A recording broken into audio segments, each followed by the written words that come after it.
Ashama akkam nagaa jirtu ani Yoobsaan Abbabeeti. Yoobsaan arguu YouTube channel like, share, subscribe gochuu hin dagatinaa.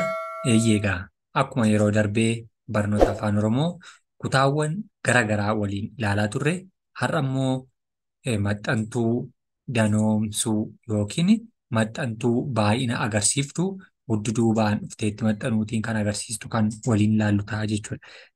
Maxxantuu jechuun kan waan tokkotti maxxantee baay'ina agarsiistu yookiin immoo faayidaa adda addaa laattu maxxantuu jennaani. Maxxantuun kunis immoo hudduubaan itti dabalamuudhaan baay'ina agarsiisuu yookiin baay'ina waan tokkoo mul'isuu kan dandeessu yookiin immoo jechoota qeenxee ta'an irratti maxxanuudhaan baay'ee isaa yookiin baay'ina agarsiisuudhaaf kan galtu maxxantuu yookiin danoomsituu jennaanii jechuudha. Fakkeenyaaf warreen kun muraasa isaaniitu gara duwwaa jiru jechuun miti. Oota, waan, lee, warreen jedhaman kun maxxantoota yookiin danoomsituu jennaani. Warreen kana fayyadamneetu baay'ina agarsiisuudhaaf yookiin immoo maxxantuu baay'ina argisiisan keessaa yookiin jechoota qeenxee ta'an irratti maxxanuudhaan baay'ee ta'uu isaanii kan agarsiisan warreen kun fakkeenyadha jechuudha. Kanaaf egaa fakkeenya kan biraatti gaafa ceene ilaallu maxxantuun kun tokko tokkoon isaanii maal fakkaatu yookiin immoo tokko tokkoon isaanii eessatti nu fayyadu yookiin immoo eessatti nu tajaajilu kan jedhu kan waliin ilaallu ta'a jechuudha. Egaa maxxantuun danoomsituu kan nuti jennu warreen ammaa yookiin immoo jalqaba irratti ilaalle keessatti oo lama jalqaba kan dhufuu fi tokko boodaan kan dhufu kan fudhatu jechuudha. Akka fakkeenyaatti harree kan jedhu kuni maqaa ittiin waamama bineelda manaati jechuudha. Harroota gaafa jennu immoo harree lamaaf lamaa ol kan ta'anii jechuudha. Harree lamaaf lamaa ol kan ta'an harroota jenna. Eessatti baay'isnu yookiin danoomsituun isaanii kun kanaa asii jechuudha. Hoolota.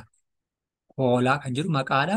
Maqaa qeenxee kana irratti oota ishee jettu kana gaafa daballu immoo hoolota isa jedhu nuu laataa jechuudha. Maaliif baay'ina dabaleetu jechuudha. Ishee kun tokko tokko isheetti oota lamaan isheeti jechuudha. Oota. Haala kanaatiin maal laatee danoomsuu irra jirraa jechuudha. Nama kan jedhu maqaa waliigalaa dhalli namaa ittiin waamamu nama jedhama jechuudha. Nama tokkicha ta'uu danda'a. Maqaa namaa jeneraalii jechuudha. Namoota gaafa jennu garuu maal agarsiisna ammasii danooma yookiin baay'ina agarsiisna jechuudha. Baay'inni namoota kanaa meeqadha? Lamaaf lamaa ol kan ta'anii jiranidha jechuudha. Oota kun ishee jalqabaa lama fudhatte sanaa jechuudha. Akkasuma barsiisota. Kun barsiisaa jedha. Barsiisaa maqaa barsiisaa dhiira ta'e yookiin shamara barsiisaa nama waa barsiisu barsiisaa jenneerra. Barsiisota gaafa jennu garuu waliigala shamara dhiiras kan hammatee jiru lamaaf lamaa ol kan ta'e barsiisota jedhamu jechuudha. Adda kanatti barsiisaa barsiiftuu kan jennu shamaraatti adda baasudha. Barsiisaa gaafa jennu dhiira tokkicha jechuudha. Nama tokkicha yookiin maqaa barsiisaa ta'e tokko ittiin waamaa jirra jechuudha. Barsiisota gaafa jennu garuu hoota ishee kuni maal taate? Danoomsiteetti yookiin immoo baay'ina barsiisotaa agarsiiste. Barsiisota gaafa jedhu barsiisota hunda walitti qabatee jira jechuudha. Gosoota. Gosa kan jedhu waan ta'e tokko gosa tokkicha ta'uu tokkichadha jechuudha. Gosoota kan jedhu garuu gosoota baay'eetu wal makanii kan jiran jechuudha.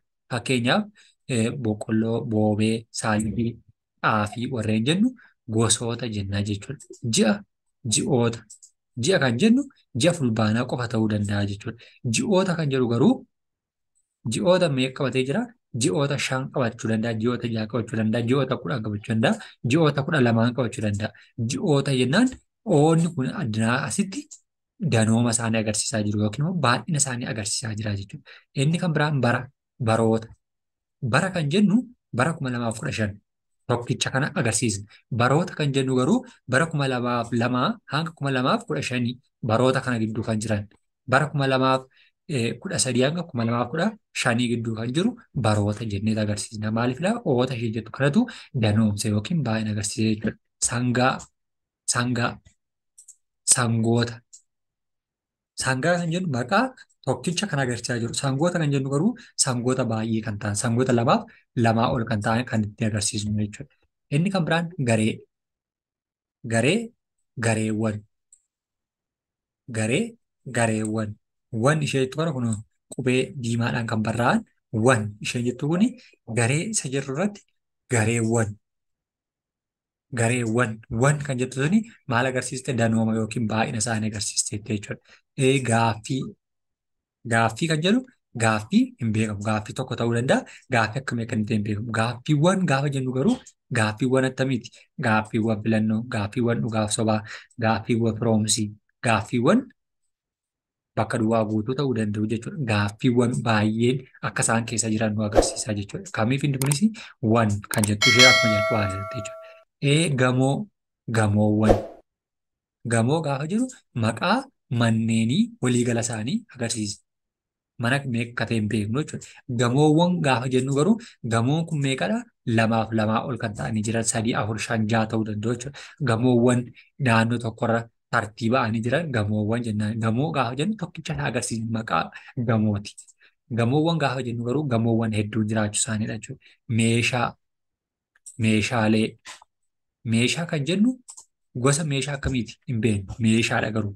Meeshaalee gaafa jennu garuu meeshaalee mana keessaa hunda isaanii kan of keessatti qabatu, meeshaalee ijaarsaa kan of keessatti qabatu, meeshaalee barnootaa kan of keessatti qabatu, meeshaalee yaala fayyaa kan of keessatti qabatu, baay'inni isaanii achi keessa kan jiran jechuudha. Kanaaf lee ishee jettu kanaan maal godheera? Baay'ina ishee agarsiiseera jechuudha. Ilmoo, ilmoolee, ilmoo, ilmoolee kan jedhu kunis ilmoo kan jedhu tokkittii kan nutti agarsiisaa jirru maqaa tokkittii ibsaa jira. Ilmoolee kan jedhu garuu ilmoolee baay'eedha. Ilmoolee hoolaa, ilmoolee re'ee, ilmoolee eenyu akka ta'e hin beekamu jechuudha. Ilmooleen ishee baay'achuu isaanii kan nutti agarsiisudha. Muka kan jedhu ammas maqaa waliigala isaati. Mukeen gaafa jennu garuu mukeen gosa adda addaa gosa lamaaf lamaa ol kan ta'an mukeen ishee jettudha jechuudha. Farda, farda, fardeen. Walirra tokko kan hafe laga, lageen kan jedhu gubbaatti ilaalleerra. Farda, fardeen. Laga kan jedhu keessatti laga tokkichadha jechuudha. Lageen kan jedhu garuu lageen xixiqqoo, lageen gurguddoo fi lageen hedduu jiraachuu isaanii kan nuti ittiin adda baasnu jechuudha. Fardi maqaadha. Maqaa tokkicha kan itti agarsiisaa jirru. Fardeen kan jennu garuu fardeen baay'ee isaanii kan nuti ittiin agarsiisaa jirru kan nu ibsudha jechuudha. Kanaaf warreen kun tokko tokko isaanii addanatti wan kan jedhu kun haala kanaan barraa'u jechuudha. Booddeedhaan waan galaniif haala kanaan barreessina. Gosa qubee mallattoon kun booddeetiin yookiin immoo hirkattee maxxantuudhaan waan dhuftee jirtu kan nuti haala kanaan agarsiisnu jechuudha. Wan kan jedhu suni mallattoon kun hin jirtu taanaan qubeen kun yookiin immoo sagaleen kun dudduubaan akka isheen dhuftee galuuf deemtu beekuu hin dandeenyu jechuudha. Kanaaf mallattoo kana akka isheetu haala kanaatiin barreessaa deemna jechuudha. Lee dhaabbasii haala kanaatiin jechuudha. Kan nuti maal gochuu dandeenyu danooma sagaleewwanii fi hima kana keessatti haala ittiin nuti baay'ina yookiin immoo danooma isaanii ittiin ibsaa deemnudha jechuudha. Kanaaf gaafa tokko tokko isaan ilaallus haala kanaatiin kan nuti ibsaa deemnudha jechuudha. Oota kan jedhu tokko lamaan fudhate kuni gubbaatti immoo tokkoonidha jechuudha kan nuti fayyadamnee jirru. Sababni isaa iddoo danooma isaanii keessatti oota, hoolota, hoolota kan jedhu hoo edekee lota hin gabaabbate waan ta'eef sagaleen kun sagalee laafee waan jiruuf oota ishee jedhu bara. Harroota gaafa jennu kun immoo oo lamaan ishee maal taatetti dheerattee jirti. Dheerattee waan jirtu oo lamaan ishee fudhanneetu itti fayyadamneerra jechuudha. Kanaaf haala kanaatiin yeroo barreessinus mallattoo kana fayyadamnee dudduuba gal jiraachuu ishee kan nuti ittiin ibsaa deemnudha jechuudha. Barsiisota oota ishee kana fudhatee jira jechuudha. Akkasuma gosoota oota lamaan ishee fudhatee jira. Ji'oota,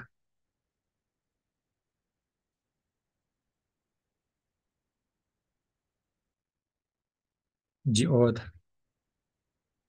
kunoo baroota, oota, sangoota isa jedhus lama lamaan isheedha jechuudha. Adda kanattis fardeen,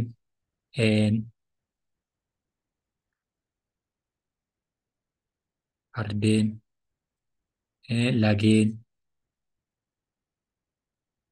Haala kanaatiinidha jechuudha. Kan nuti maal gochuu dandeenyu, kan nuti ittiin baay'ina isaanii yookiin danooma hima kanaa yookiin immoo sagaleewwan kanaa kan nuti ittiin agarsiifnu jechuudha. Warreen kun guutummaan isaanii gama kanarra kan jiran maal agarsiisaa jiru? Danooma agarsiisu jechuudha. Danooma yookiin immoo baay'ina mul'isuudhaaf itti hirkatanii jiru. Eenyu itti hirkatanii? Harree isa jedhutti oota gaafa daballu harroota mul'ata. Hoolaa isa jedhu oota gaafa daballu hoolota. Akkasuma barsiisaa isa jedhutti oota, oota ishee jettu barsiisota. Gosoota, gosa isa jedhu irratti turte sila oota lama gaafatti daballu danoomni ishee kun maal taate? Gosoota. Ji'oota isa jedhu nuu laachise jechuudha. Kanaaf haala kanaatiin warreen kun danooma warreen agarsiisanii fi warreen qeenxee ta'an irra dhaabbatee kan tajaajilaa jiru. Warreen gama kanarra jiran hundi isaaniiyyuu maalidhaa? Warreen asirra jiran hundi isaaniiyyuu warra qeenxee jedhamu. Yookiin immoo sagaleen kun sagaleewwan qeenxeedhaan kan nuti fayyadamnu. Maaliif